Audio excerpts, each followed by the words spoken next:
It's time to rock our landscapes. Now I have here my Nikon D5200 and I've put on here a Tokina 11-16 wide angle lens. This is designed for crop sensor cameras and it has a super wide angle which is going to be awesome for scenes like this.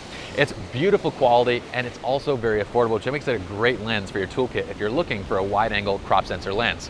Now what we're going to do is flip this over to our mountain setting first, and I'm going to go ahead and pop off a shot. I'm going to show you guys what we all do when we start shooting photography. All right, so I'm going to go ahead and just kind of frame my little image here, and this looks nice. And what I'm doing here is I'm placing my horizon just smack dab in the middle of my frame. I'm not kind of thinking about anything compositionally. I'm not moving around looking at different angles. I'm not trying to frame the shot how I would like it. Now before I'm shooting anything, what I want you guys to do and ingrain in your heads is to set up your composition first. It doesn't matter if you're shooting in an automated mode or a manual mode. Help the camera out by choosing your composition. Now I'm going to show you what I'm seeing here. I have this beautiful sunset in the background. We've timed this perfectly. When we shoot landscapes, we generally want to shoot them at 2 times a day. One is either during sunrise, which is incredibly difficult to get up at 4 a.m. in the morning to get out for sunrise. One is during sunset, which most of us prefer anyway. So we're shooting during sunset. During these 2 times a day, we have beautiful colors in the sky, particularly when the sun is right below the horizon at both times of day. We get what's known as peak color. So what we're going to do is we're going to set up for peak color. We already have the sun kind of peeking through the clouds. We'll get some of those. As it drops down and the colors really amplify, we're going to get those shots. So let's set this up on our tripod.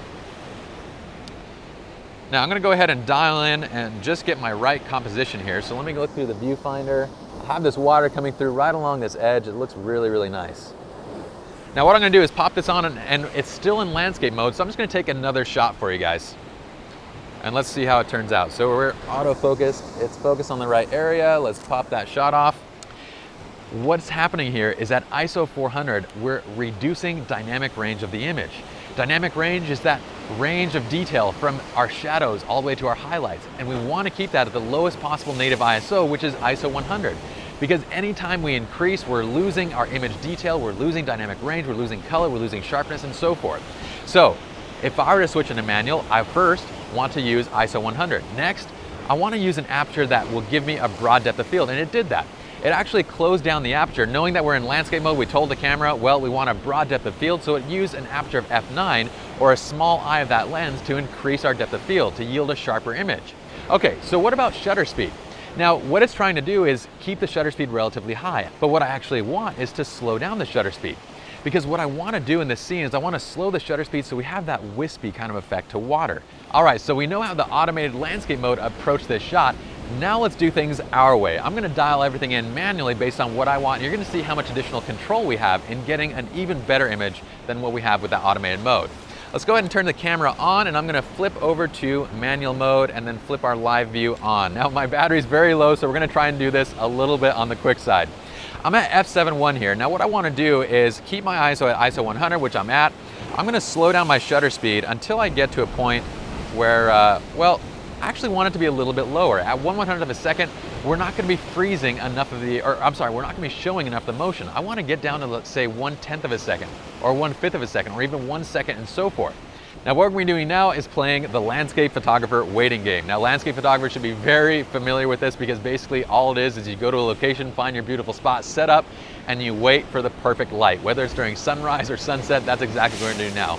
So we're going to wait for peak color, and then I'm going to show you guys the actual settings that we're using to capture the shot at that point.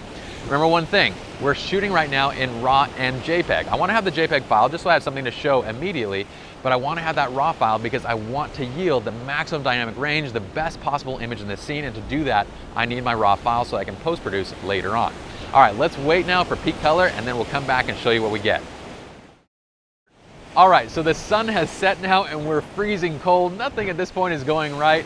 What happened so far is our Nikon D5200 did indeed die. The battery is dead. And our Rebel is almost dead, and we still have another shot that we need to get with it. So I don't want to bring that up onto the tripod because it might die too. Also, the sun set and we didn't get peak light because we have this super dense cloud cover right now. So it didn't really let any light shine through for peak light. But that's okay, we're still going to get an awesome shot. Now, for those of you wonderful people that wish to be landscape photographers, what Pi just encountered is very typical.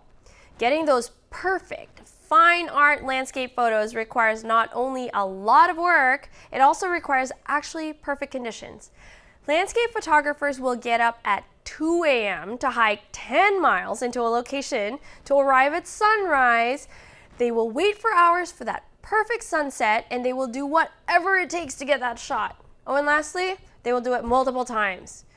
We know incredible professional landscape photographers that have shot the same location enduring the same physical torment 10 to 15 times just for that one time when the stars aligned and the weather was perfect.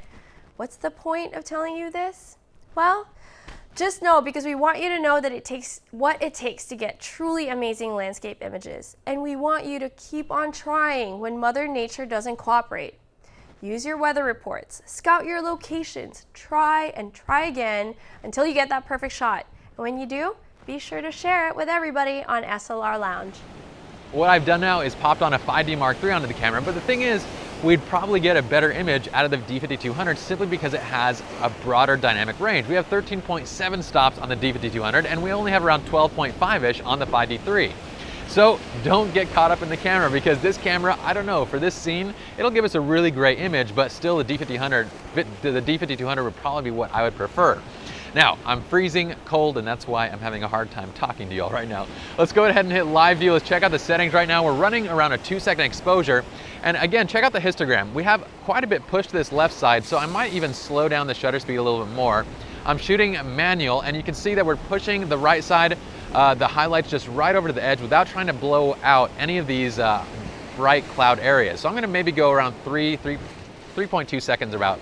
And we're at f11 ISO 100. Again, ISO 100 to maximize dynamic range, f11 because that's gonna give us a super sharp image with a good depth of field, but we're at that optimal image sharpness for our aperture. Okay, so let's go ahead and take a shot here.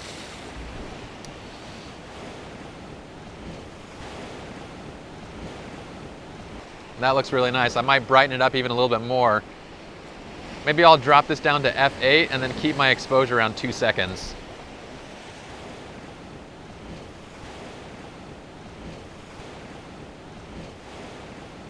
So that's it. We'll see you all in the next video.